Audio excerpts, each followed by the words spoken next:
Olá pessoal, na Parashá dessa semana temos um tema muito interessante e profundo de entender o que aconteceu aqui. No último ano do deserto, quando o povo judeu já estava há 40 anos lá, um pouco antes de entrar na Terra Prometida, aconteceram alguns episódios interessantes. Primeira coisa foi o falecimento da irmã de Moshe, Miriam. E quando Miriam faleceu, a gente sabe que o povo ele se manteve no deserto pelo mérito de três coisas. O maná, o man que caía do céu, que era o alimento deles, era pelo mérito de Moshe. A água que eles tinham lá era o poço, que era pelo mérito de Miriam, tinham como se fosse uma fonte, uma nascente de água acompanhando lá para dar água, tanto para as pessoas, os seres humanos e os animais, eram quase 3 milhões de pessoas, num lugar árido que nem um deserto. E terceira coisa que precisa para as pessoas não desatarem do calor e tudo, é as nuvens que estavam protegendo e acompanhando o povo nessa jornada dos 40 anos. E quando Miriam faleceu, pelo fato que o poço era pelo mérito dela, o povo ficou sem água. Até que o povo começou a reclamar, como assim, a gente está sem água e tal. E Hashem, ele falou para Moshe, olha o seguinte, você tem uma pedra, uma cena, uma rocha grande, e você dessa vez não vai ser como no começo, assim, da nossa jornada no deserto, que também não tinha água, e Moshe Deus pediu para ele bater uma pedra, sim, você tinha que bater na pedra. Dessa vez Hashem pediu diferente, não bata na pedra agora, você vai ter que falar com a pedra. Interessante, porque na primeira vez tinha que bater, agora de repente mudou, tem que falar.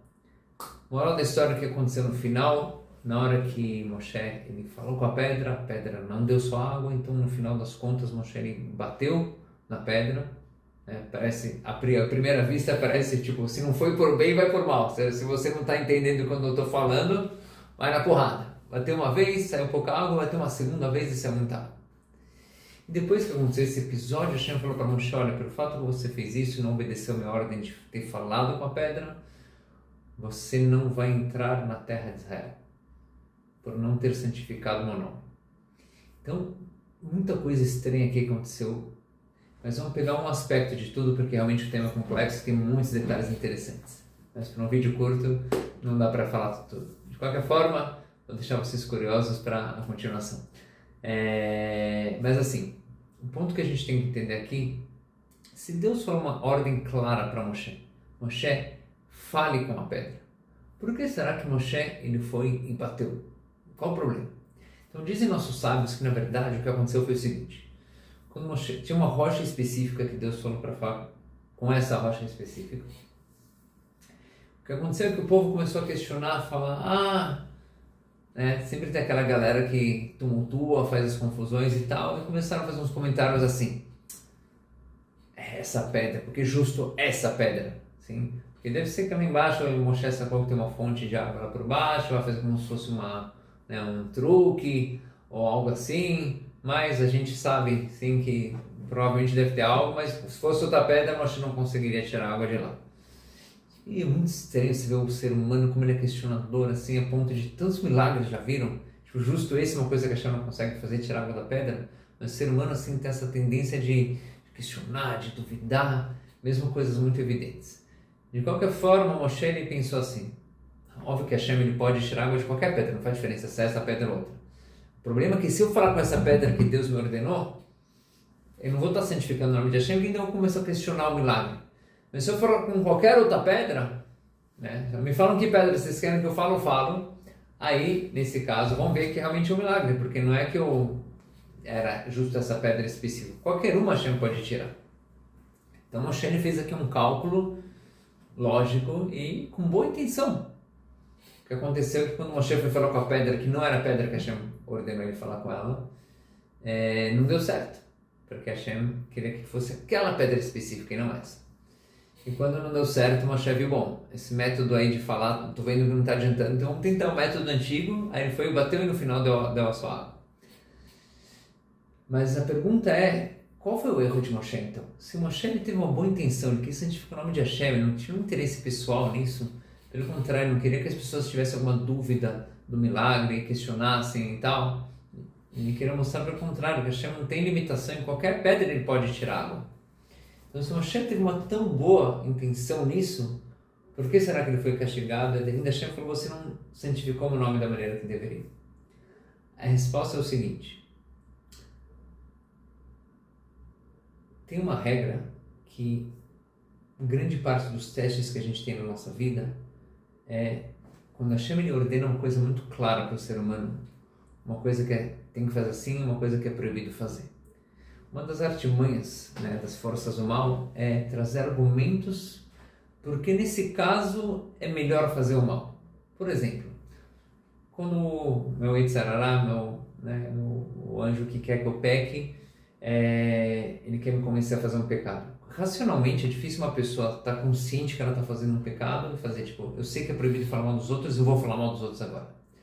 Então ele meio que te convence assim, não, eu não falei mal dos outros, é só uma brincadeirinha, foi só um comentário, não falei mal, fiz um comentário. Você fez um comentário falando mal, o que muda? Ou, é verdade que falar mal dos outros é proibido, mas um cara safado que nem esses é uma mitzvah, é bom falar, divulgar esse cara. Então às vezes a gente, sabe, sem pensar muito, a gente acaba se convencendo que o mal é o bem e que nesse caso é diferente. Então muitas vezes, assim, a mesma coisa foi o pecado de Adão e Eva. Assim, Deus falou claramente, essa árvore aqui você não come, você tem todas as árvores do jardim de Éden para você comer, essa não. Então por que foi que Adão ele comeu justo do fruto proibido? Porque ele também fez um cálculo, aquela fruta não era uma fruta, né? Porque era uma fruta gostosa e tal. Adão era um ser muito elevado, ele fez um cálculo que era fruta do conhecimento do bem e do mal, que ele ia ter testes mais difíceis, que o Yetzirah, na força do mal, está dentro dele, dentro da consciência dele, ele ia ter tendências para o mal, mesmo assim ele ia vencer isso, ia ser uma santificação do nome de Deus muito maior. Porque mesmo que ele tenha algo dentro dele que puxa ele para o mal, mesmo assim ele optou fazer o bem. Então, vou estar fazendo a vontade de Deus com mais devoção, com mais força. Vai ser uma demonstração de amor maior ainda. Então ele teve um cálculo muito bom, bonito, Adão. Então por que ele foi castigado? Porque esses são os testes de fé que a gente tem que ter. Quando Deus ele fala uma coisa, ele nos ordena algo, a gente não tem que fazer cálculos. Não tem que começar a falar, não, mas se eu fizer vai ser melhor. E nesse caso não é relevante, ou mesmo que no geral é proibido, dessa vez pode, porque assim não tem final. Deus, quando ele fala uma coisa, é isso e acabou. Não vem com questionamentos e vírgulas, não, mas se for seria melhor, que assim você cai na mão do mal. Então esse é um dos testes que a gente tem que ter. E aparentemente, às vezes vai parecer que se eu fizer o mal, vai ser melhor. Vai sair resultado bom disso. Mas nunca é assim. Sempre o melhor resultado vai ser de falar a verdade, de fazer o certo, mesmo que aparentemente não pareça. Por isso que nesse caso, o que aconteceu? Quando Moshe ele bateu na pedra e saiu água, no final não só saiu água daquela pedra específica, saiu água de todas as pedras que estavam lá no deserto, emanaram água. Ou seja, se Moshe tivesse falado com a pedra específica que Deus queria que ele falasse com ela, não ia ter esse problema que o povo ia falar, tá vendo? Foi a pedra que você já tinha, sabia que tinha um truque lá de tirar água de lá, porque deve ter uma fonte de água por baixo. Não ia ter esse questionamento, porque no final todas as pedras do deserto deram água. Então todo mundo ia ver que foi um baita do milagre. Só que se fosse a pedra específica que Deus falou, ele teria falado com a pedra, e que essa era a vontade de Hashem, que falasse dessa vez e não batesse com bastão. Agora, qual o motivo que Deus queria que ele falasse com a pedra? É escrito no Midrash que o que Moshe tinha que falar com a pedra? Abracadabra? Pedra mágica, sai água de você? O que ele tinha que falar com a pedra? É escrito que ele tinha que pegar um trecho da Torá, um passuco, alguma Mishnah, algo assim, e ler algo da Torá do lado dessa pedra, e nesse momento a pedra emanar água, sair água dela. Qual que era o propósito disso? E por que há 40 anos atrás, no começo da nossa jornada no deserto, Deus ordenou bater na pedra? O que mudou depois de 40 anos? O bastão de Moshe representava a época milagrosa com milagres revelados. Durante toda a nossa saída do Egito, as pragas, a abertura do Mar Vermelho, etc., o bastão de Moshe, no qual ele erguia para fazer os milagres, é um símbolo da época milagrosa. Deus, durante 40 anos, ele se revelou de maneira clara e com coisas sobrenaturais para ele demonstrar a sua onipotência, mostrar, né, que Deus é o único só, ele tem poderes de toda a natureza, ele escolheu o povo judeu, etc. Tudo isso, sim, foi durante os 40 anos que ele se revelou para uma nação inteira com milagres sobrenaturais, milagres revelados. Porém, isso não vai continuar para sempre, porque se Deus está sempre revelado, então a gente não tem nosso livre-arbítrio de escolher para o bem e para o mal. Se o bem está tão claro e a verdade é tão nítida, Então a gente não tem mais mérito de ter optado pelo bem. A gente tem que lutar pelo bem quando a gente tem dificuldade, quando a verdade não está clara, a gente tem que buscar a verdade, correr atrás. Então, depois de 40 anos, ou seja, Deus falou, dessa vez não quero mais o bastão. Agora não vai ter mais coisas sobrenaturais. O que sim você tem que falar, o que vai ser o sustento do mundo a partir de agora, e o que vai ser o pilar de tudo é o estudo de Torá. É as pessoas que estão estudando, as pessoas que estão fazendo o bem, estão fazendo as mitzvot de Hashem. Ele falou, dessa vez você vai falar com a pedra. E se Moshe tivesse falado com a pedra, ia ser uma santificação muito maior, porque ele ia mostrar que a partir de agora, quem vai ter o poder, sim, de trazer brachá para o mundo, de trazer abundância espiritual e material para o mundo, são as pessoas que vão estar estudando a Torá e vão estar fazendo a vontade de Hashem. Agora não é mais milagre revelado, a partir de agora são nossas ações e nosso estudo que vai trazer a bênção para o mundo.